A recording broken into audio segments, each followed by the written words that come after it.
Well, today's episode is going to be a bit of a short one with only two reviews today. We're going to be reviewing the latest New Japan Pro Wrestling. We're only going to focus on Super Junior Tag League. As you know, we're almost getting closer and closer to the end, but we're going to see how far along each people go. But also, we got AEW Dynamite with some interesting matches. We got, of course, the TNT title on the line between champion Samoa Joe and Darby Allin. We got, of course, the main event, the AEW World Tag Team titles on the line. Can FTR gain a fourth championship in their mantle? As you know, they are currently three title holders that they are. But we'll see what happens. Or will they claim once again reign supreme as the top tag team champions in AEW?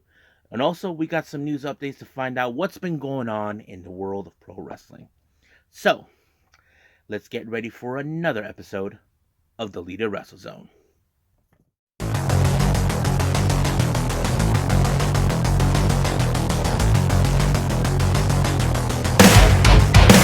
you ready? Get up, get up! Get up, get up! Get up, get up! Get up, get up! Get up, get up! Get up, get up!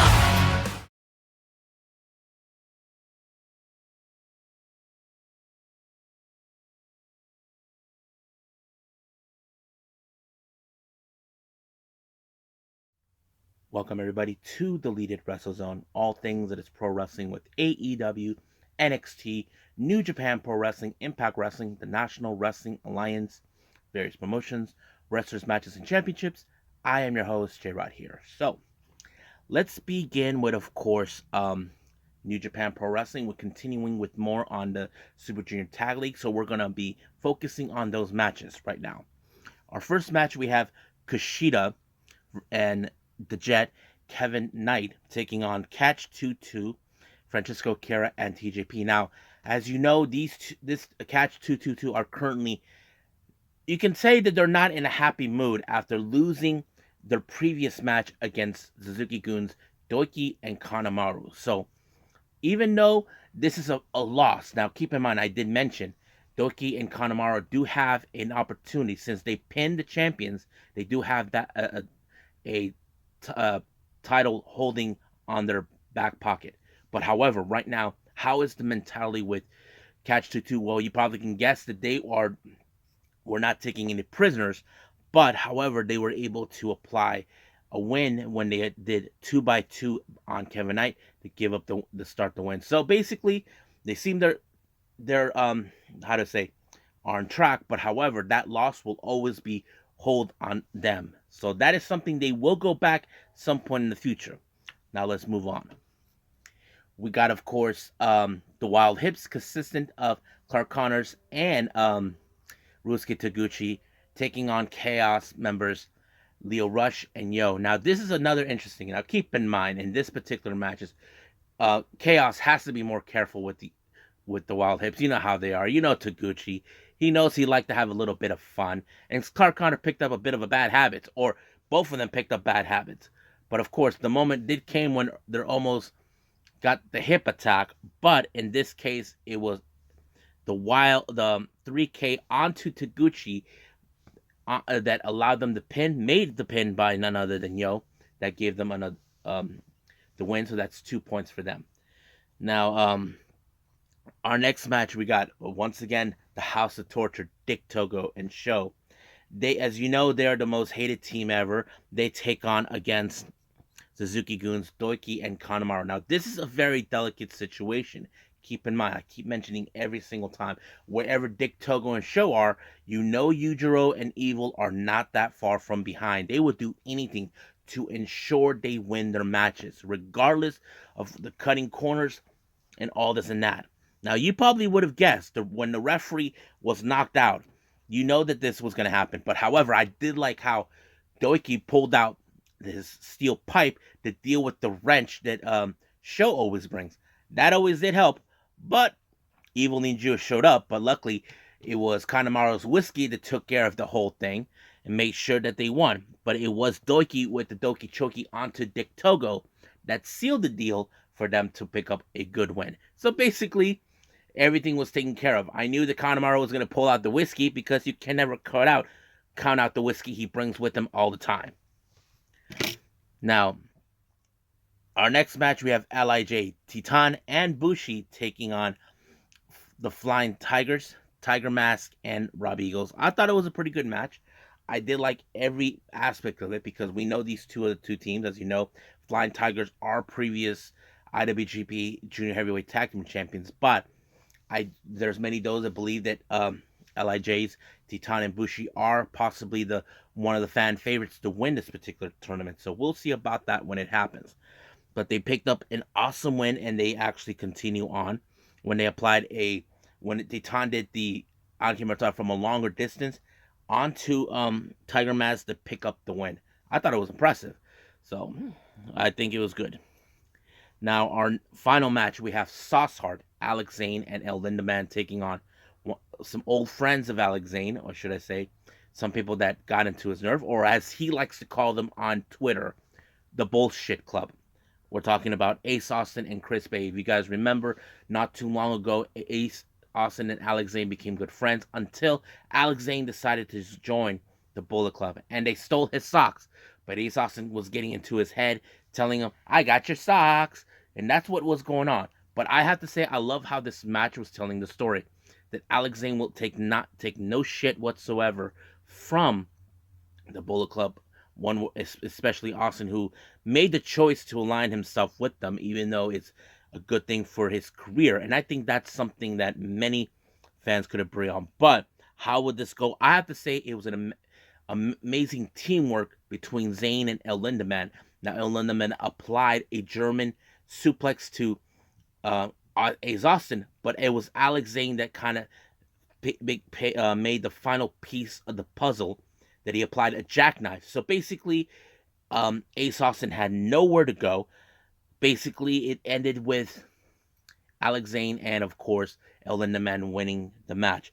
And in result of that, we do know that Alex Zane got his socks back. So that's most important, because I think many of us have been thinking, will he ever get his socks back? Well, looks like it just did. And I think Sauce Hart are one of the few teams that I think right now at this moment are possibly one of the teams that could win this. We'll see how this goes. Hold on, let me pull out the current standings for this tournament at this point. Okay, so this what we have so far. Right now, we only got 4 teams are currently at 12. No, 5 teams at 12 points. We have Sauce Hart, Alex Zane, and Lindaman with 12 points, with 6 wins and 2 losses. The same thing goes to Bullet Club. Same thing, 12 points. Catch 2, the same thing, 12 points. Bushi and Titan, Leo Rush, and Yo. So these current 5 teams are currently with 12 points, with the same stats, 6 wins and 2 losses. So I don't know how this is gonna go, but it's gonna be fun. But as for the remaining teams, Wild Hips, Taguchi, and Connors, they only got 6 points with 3 wins and 4 losses. Suzuki-gun, Kanemaru, and Doiki with 6 points with 3 wins and 5 losses. Flying Tigers, 4 points with 2 wins and 6 losses. Kushida and Kevin Knight, 2 points with 1 win and 6 losses. And as for the House of Torture, 2 points with 1 win and 7 losses. So that's how it is. But right now we have a 5-way tiebreaker. I don't know how this is going to play out. I hate to say who's going to say this whole thing. I don't know. It's kind of crazy. But we'll just wait and see. So at this point, we'll just end it right here with New Japan. Let's move on with AEW Dynamite.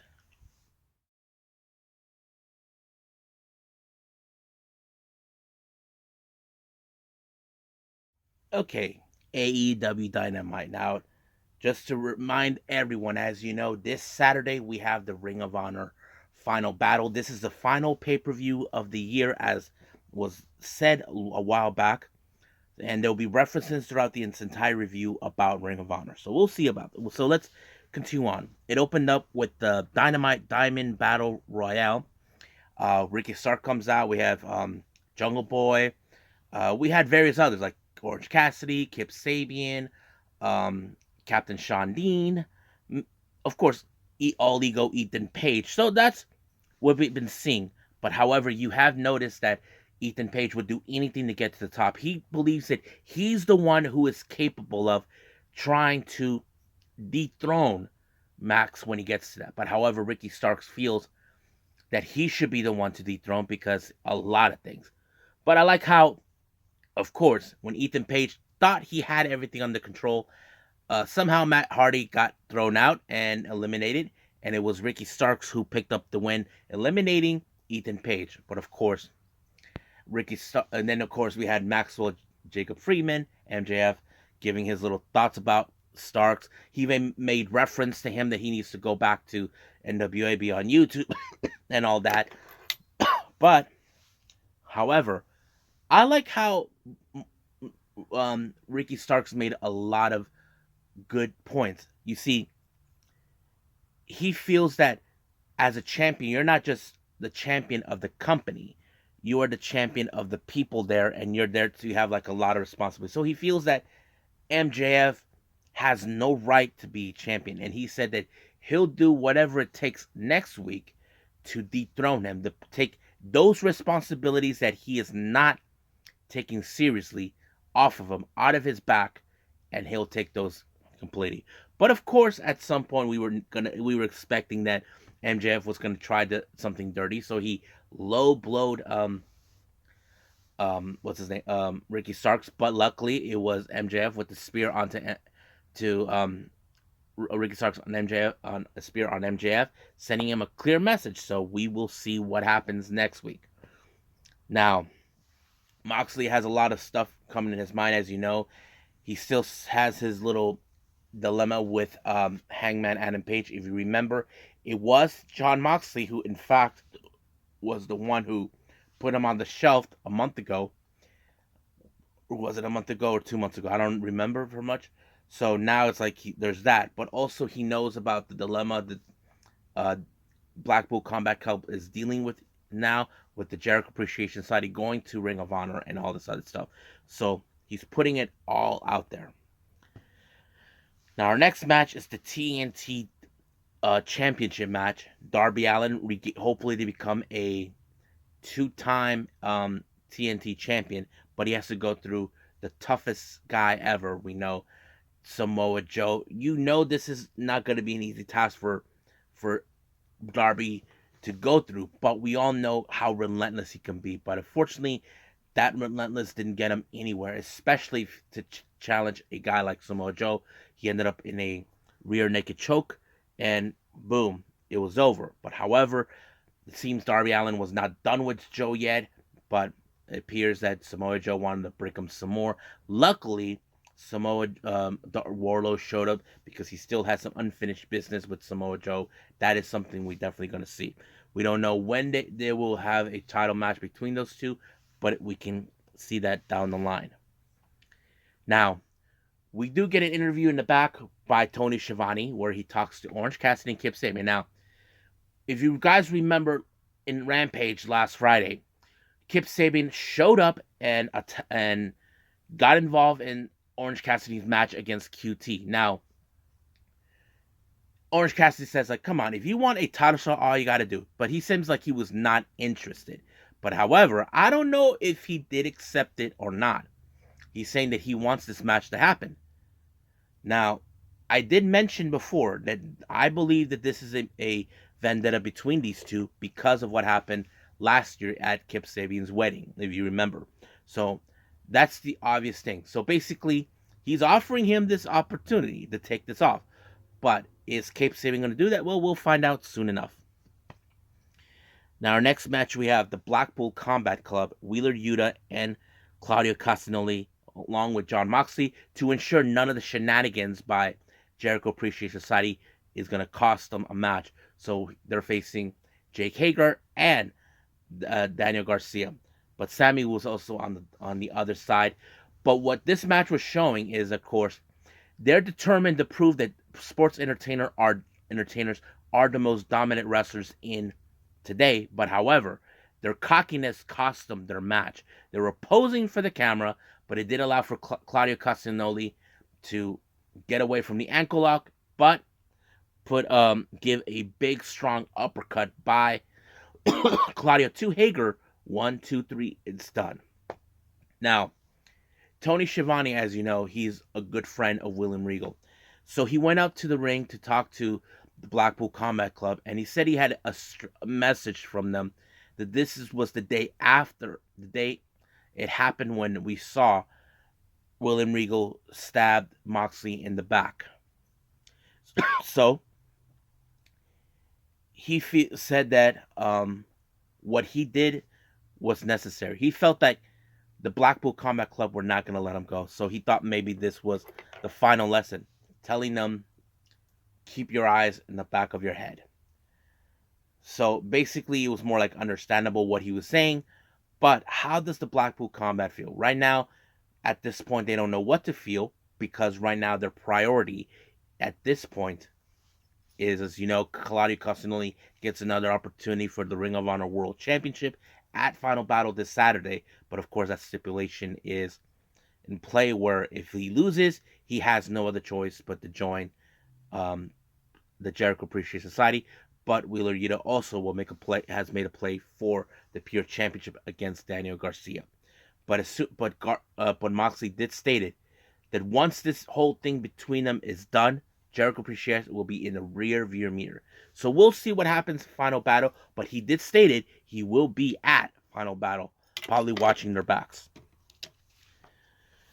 Now, our next little video segment we have is the House of Black. Now, their message is loud and clear.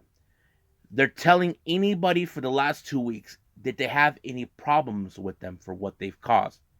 So basically, they are declaring war against everyone. So we'll see who has, as we say, the cojones to step up against the House of Black. But like they always say, the house always wins. Now, our next interview, we see Jamie Hayter. Tony Schiavone, as you know, this is something that Britt Baker has been pushing because she can't stand Saraya in every aspect. Now, Jamie Hayter did stated that she is a fighting champion. So she said that's what she's going to do. But however, Tony did ask, what does she think about the current women's division, especially this Friday, as you all know, that the Regina D-Wave Championship is put on the line between both the champion, Hikaru Shida, and the Bunny. Now, we all can recognize that title is not part of the AEW, but it does play an important role in some ways. But Hager did stated that whoever walks out as the winner of that match will get a title opportunity.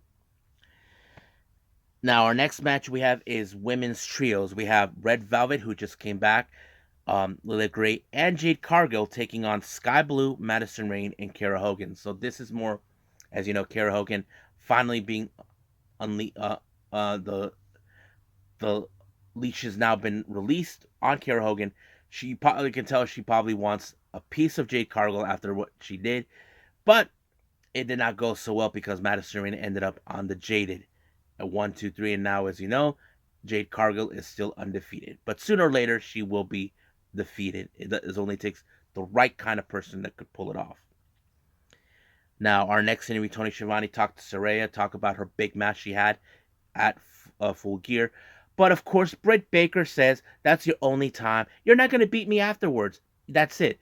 But she gave her two options, either to wrestle on January 11th, which ironically is the same day where me and my brother will be attending AEW next month.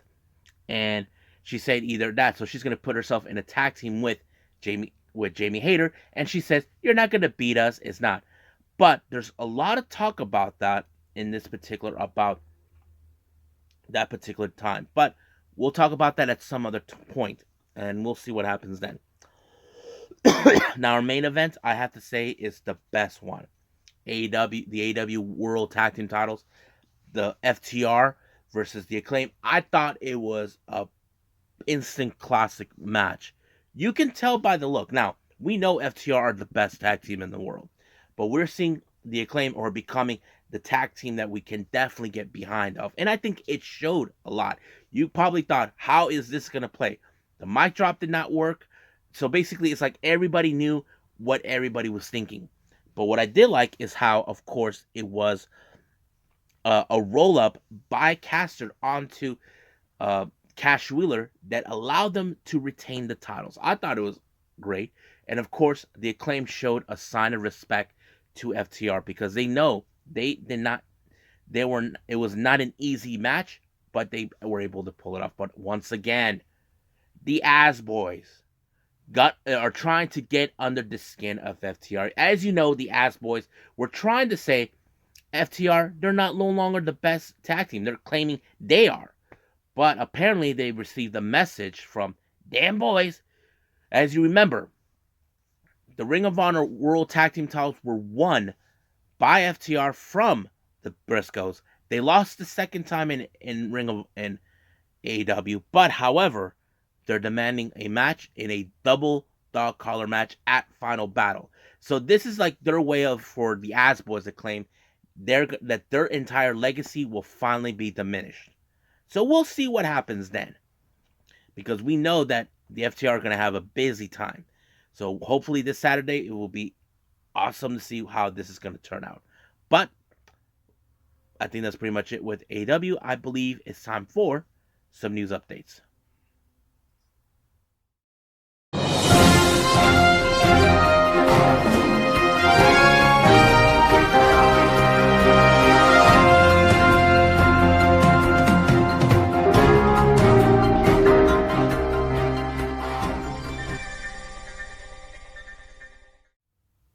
Okay, so here are updates of today.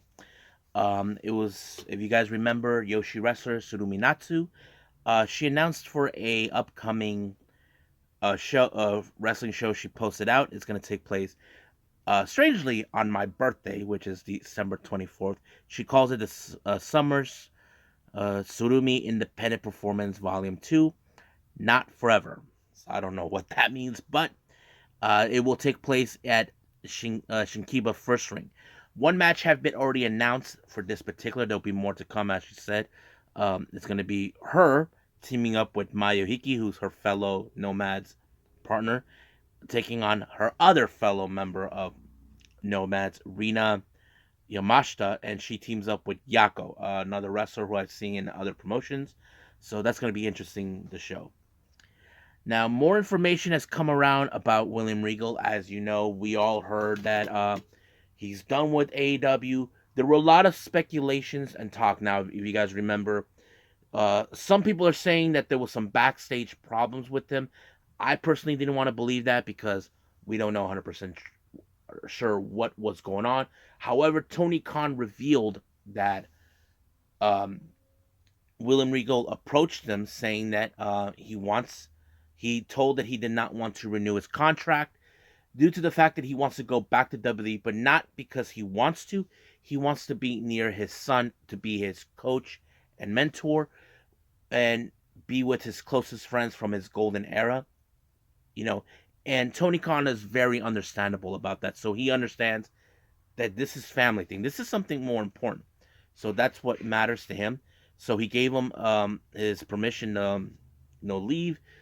But he did stated that he will not be on television for a year once he heads back to WWE, which is understandable negotiation.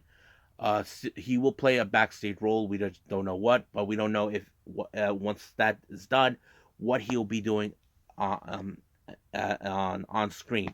I don't know if that's the whole plan, but it's good that he wants to go back to mentor his son, Charlie Dempsey. If you guys haven't seen him, he is a beast in the ring. I've seen him. He even actually went to New Japan at the New Japan Dojo in Japan to learn, but he went back to England, as you know. But yeah.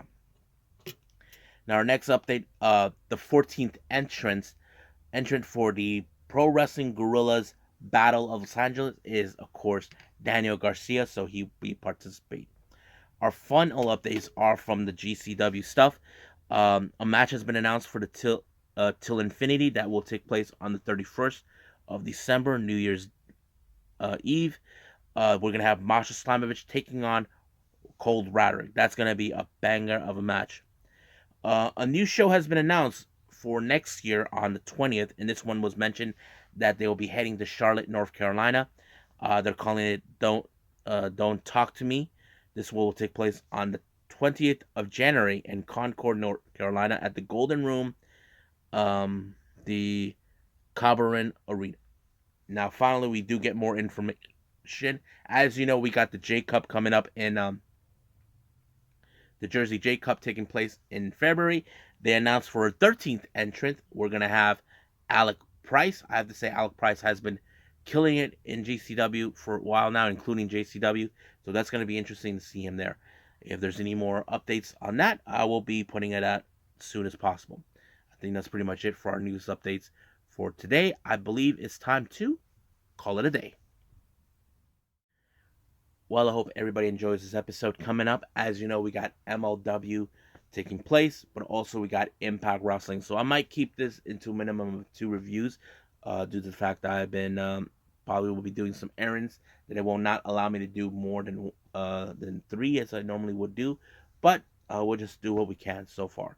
So that's what I'm going to stick with MLW and Impact Wrestling. So I'll see you guys in the next DWZ time. Same DWZ channel. I must bid all of you adieu. So, goodbye. Mwah. And have a nice day. Bang.